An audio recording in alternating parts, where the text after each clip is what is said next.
everybody, and welcome to Committed Gaming. I am Flahoot5311, And I'm Soul Slayer. and today we are going to be talking about Iron Banner 6. It just wrapped up on Monday night, and so we kind of had some time to kind of digest, process what happened for the last week, and we're just going to kind of share our thoughts with it, the good, the bad, and, kind of just where it is right now. Yeah, they had a lot of really good things with this Iron Banner. They came out with the thing I'm really happy about. They came out with the 331 Jolder's hammer, which I've been fiending for a very long time, and they finally had the chess piece up to spec. So I was really happy with the loot that you could get from this Iron Banner. Yeah, it was really good. So we had boots and chest piece. We had Jolder's hammer, the machine gun, and then we had Silimar's wrath, which was the auto rifle, and it's another one of those bullet hose no impact auto rifles, which I didn't even buy. It was tier 5, but I didn't even mess with it. Did you get one? Nah, I didn't even pick one up either. I'm more of a precision than just empty my clip. Yeah. I did give me a Jolder's hammer though. I re-rolled it until I got persistence, field scout, and I think I got crowd control on mine, which I was pretty excited for. Yeah, I was really happy with mine because I got I can't remember what the name of it is, but it's aiming down this weapon increases its overall range. Oh yeah. They had that one. It had feeding frenzy, but mine actually had all three of the perks on the middle skill tree, where it was uh, faster reload or better stability or better range. So you just want to be able to the ability to be able to turn all of those on. It sounds like. Oh, I wish I could. Oh my god, I would dominate kids if I could do that. Well, and then so that those were stuff you could buy. The drops were the weapons from Iron Banner 5. So we had Felwinter's Lie and Gillian's Demise, and I ended up getting 3 drops of Felwinter's Lies. I got 3 more of those things that fell into my lap throughout Iron Banner. Yeah, I had gotten 2 Fellwinter's Lie, and I think I got 2 Galen's Demise. So I was pretty happy with it. Yeah, so I re-rolled mine. I now have 1 Felwinter's Lie of each damage type, different packages out of mostly getting range out of them. And so I'm going to quickly just talk on Felwinter's Lie, because we'll segue into that. Let's talk about the guns that we saw a lot of. We saw Red Death after patch 1.1.1. There's just Red Death everywhere. So we had Red Death. We had Last Word still. Thorn still. Which, I mean, that's fine. Those 2 guns, they've been around. They've seemed to make it through every single round here. 3 Little Words. That gun was all over the place. And that thing hits pretty darn hard. The Crucible pulse rifle. Yeah, after this one, I actually went out and bought one because of how well it did during the Iron Banner. So I'm gonna rank it up and I'm gonna give it a shot because during Iron Banner, I was one of the guys who ran the Red Death, and I I loved only it. ran it for 1 match. I take it back. I ran it for like maybe 3 or 4 matches. I didn't run it very long. I just wanted to see what the hype was. Yeah, no, the one reason I went with this thing the entire time was because of the health regen. And I know that's the Red Death perk. It's the reason it's so good, yada yada. But it's just I constantly get into those firefights where it's like, okay, there's 2 people in front of me. If one of them is kind of about aiming wise and they can't get the right shots on me, I can kill one, and then my health starts to come back just enough that I can pop the other one. Yeah, I mean it's a good gun, but I just. I mean, no, granted, I still use Thorn. Don't get me wrong. I used the other guns that you saw: Thorn, Felwinter's Lie, and Jolder's Hammer. But I just could not get behind that pulse rifle. The other ones we saw, Felwinter's Lie. We saw tons of that. A lot of people are hating on it, saying it's way too OP. I'm going to disagree. Yeah, it has range. It has huge range. Yes, it's almost a one-hit kill. I had plenty of instances where I did not kill somebody when I counted on that gun to be a one-hit kill, and I was like, "You're still alive," and I died. Um, but it's not always a one-hit kill, and its fire so slow. and the kick on it, like you have no chance for a second shot unless you are very good with that. I mean, I occasionally was able to eke out a second shot and finish the job if I needed to, but man, there were so many times where I needed that second shot and I just could not bring that thing in control to get it done. You see, and that's the reason I didn't touch it. Like the reload speed is kind of a big thing for me because I always fire off the first shot just a little bit too early. So I wind up losing out on a lot of battles unless I have the high fire rate where I can actually fire off one round, almost kill them, and then fire off the next round, like at almost at the same time they fire off their first round or right before it. Like I have to have that high fire rate. That's kind of why I usually go with the sword breaker because it has the fire rate and it has the range that I need. So I tried that. I tried my secret handshake. I have a full auto seven round secret handshake, and I tried that, and it got me burned more often than not because that second shot just did not. I mean, it came fast, but it just the job wouldn't get done. So I switched over because I'm so dependent on that shotgun being a one hit kill because I put myself in stupid situations. That's my fault. That's me playing Crucible wrong. But I put myself in situations where I am completely dependent on that shotgun delivering the magic right there, and I've been burned for sure. So with that, let's talk about some of the new maps that came in. We had they added Anomaly, Burning Shrine, and Asylum. So that brings the map rotation from 5 to 8. Yeah, and I was actually really happy about that because Burning Shrine is one of my favorite maps to run on, and the only time I ever got to play that is if I did Rumble.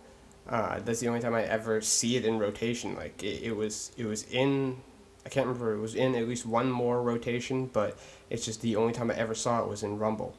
And Burning Shrine is just, it's such a small map. It just works so well with a shotgun and just mid-range weapons. Well, it's even so you can even snipe on Burning Shrine. If you're so like a lot of time, our fire team, our strategy was to sit back on C. We didn't even mess with B. We just let the other team have A and B, and as they would rush us, we just sat there. We controlled. It's very Call of Duty esque. It's a 3-lane map, which I love. So all you got to do is lock down those 3 lanes, and anytime they try to rush, you just pop them. And so we had. You could snipe all 3 of those lanes, and once you get heavy, you could just sit there with your heavy with your LMGs and just lock it down. I mean, they may have the 2 points, but they are not getting the kills. Which, if this was real control, they'd have the points and they would win. But so that was one of the things, at least on our strategy for Burning Shrine, was to sit back on C and just lock down the whole map from there. Yeah, and that's the beautiful thing about C on Burning Shrine is it's an entire half of the map and it's the closed in part where you only have those very small sections that they can get through, like the 3 lanes. But it's just it's so beautifully laid out that if you control that one side, you're all set. It's done deal. So I'm going to quickly just talk on the other 2 maps because I mean, Anomaly was okay. Then another one, you sit back on C, you can kind of control the map from C. But Asylum, man, our team, I mean, we tried, 4 or 5 different strategies on Asylum. We just could not get that map dialed in, no matter what we did. I mean, we tried to pretty much control that middle room there between A and B, or A and C, to scrap B. But that was just such a hard map for us to figure out. Yeah, we did do A and C a couple times well, where they held on to B, they were waiting for us, and it's like, all right, we're not going to come in there. So they wound up getting impatient like they always do, and they came to us. And they came to us. Yeah. And A and C, they're so far apart that you have to split up the team properly, and we kept floating back and forth to the point where we weren't coordinating enough, so that one, either A or C, wound up undefended at one point or another, and then they wind up taking it, and then we'd wind up playing catch up. So it's just we couldn't see both locations well enough to do it. Yeah. So let's talk about the good. Good. What were some of your favorite parts of this Iron Banner 6.0? The lack of auto rifles was probably my favorite thing because it's just I can get the precision shots. I can't maintain on their head the entire time. Like, that's why I'm kind of happy that pulse rifles started to rule the scene instead of the auto rifles, because I'm more about, I got on your head, pop the shot off, get back on your head, pop the shot off. I'm more about that. That's why I was always a sniper guy in most games, because I can't keep the reticle on your head, but I can get it on your head pretty quickly. There, fair enough. So I think one of my favorite parts of the whole thing was on Sunday or Saturday morning. I think it was Saturday morning. One of the guys we play with in our fire team, him and I were on early, and we had 90 minutes of the most amazing 90 minutes of video games I've ever had. One of the most amazing 90 minutes of ever. We were in this lobby, and we were just wrecking these kids, and they never left. Like, nobody quit, nobody ever left. We just stayed in the same lobby for almost an hour and a half, and it was awesome. And we just kept racking up wins, and we just kept having like just joking about how like this isn't real, right? Like at some point the guys are going to leave, and like they're not leaving. It was fantastic. So I think that was one of my favorite moments of Iron Banner 6. But there were a lot of bad moments with Iron Banner.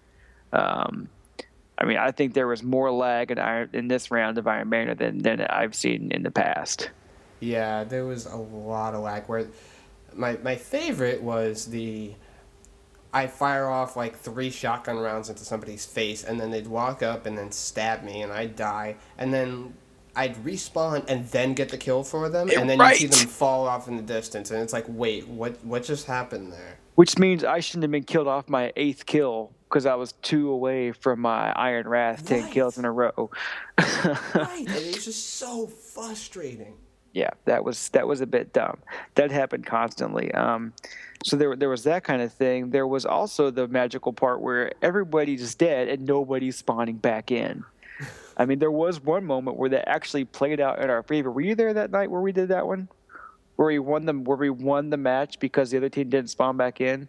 Yes, I felt yes, so bad for them, but I mean, I was out and I was looking at the thing. I'm like, they're not spawning back in. Cap, cap, cap. yeah, And and then we we capped tapped all everything, and three. then they came back in, and then like within seconds, the map was over with, and we flipped it and we won.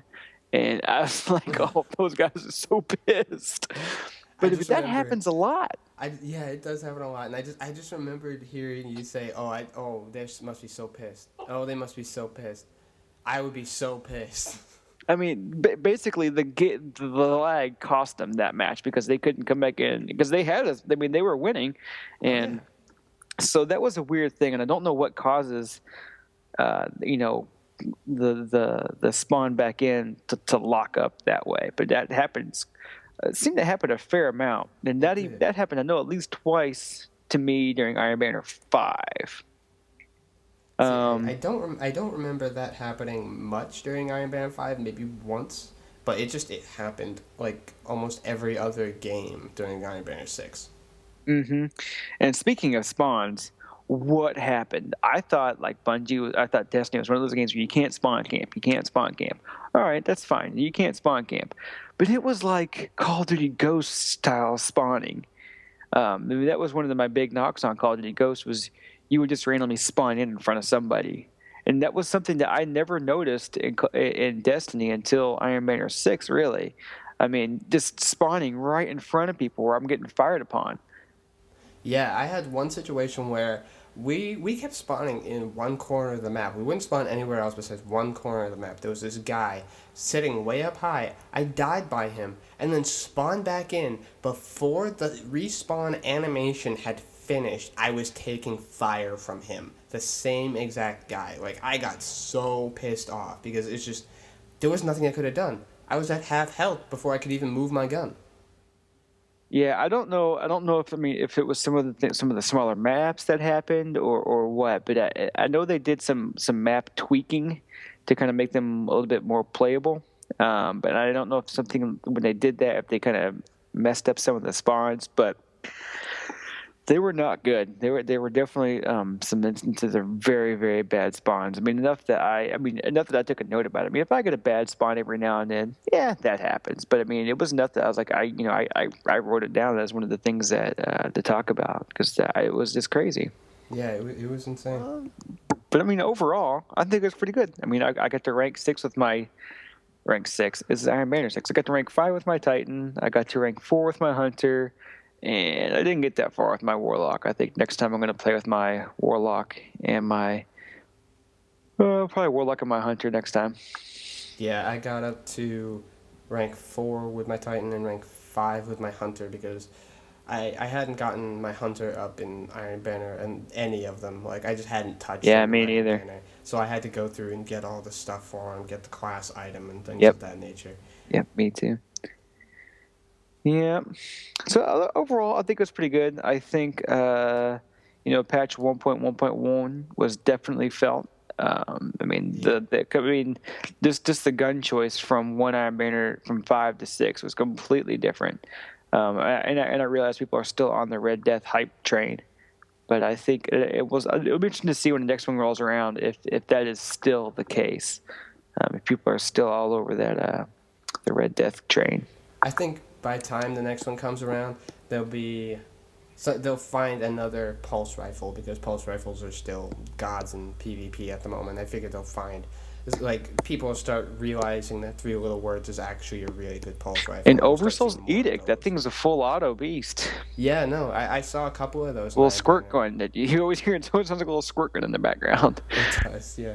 No, I feel like people are going to start finding the other pulse rifles, so we'll see a mix of them, but I feel like pulse rifles will still rule unless another patch comes through where they make something else a god gun. Yeah. But I hope they don't dial back my Thorn. Leave it alone. I love my Thorn.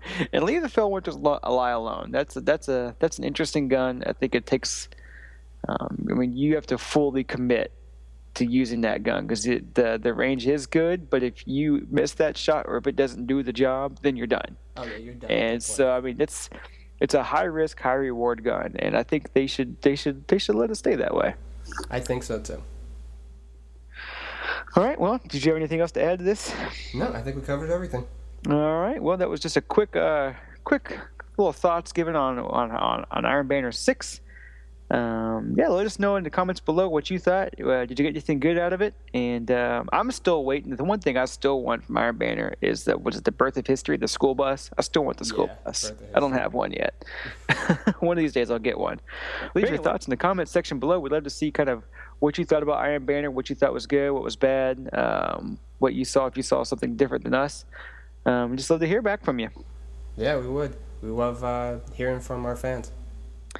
Alrighty. Well, I think that about wraps it up. I'm Fluke 5311. And I'm Soul Slayer. Thanks for tuning in and stay committed.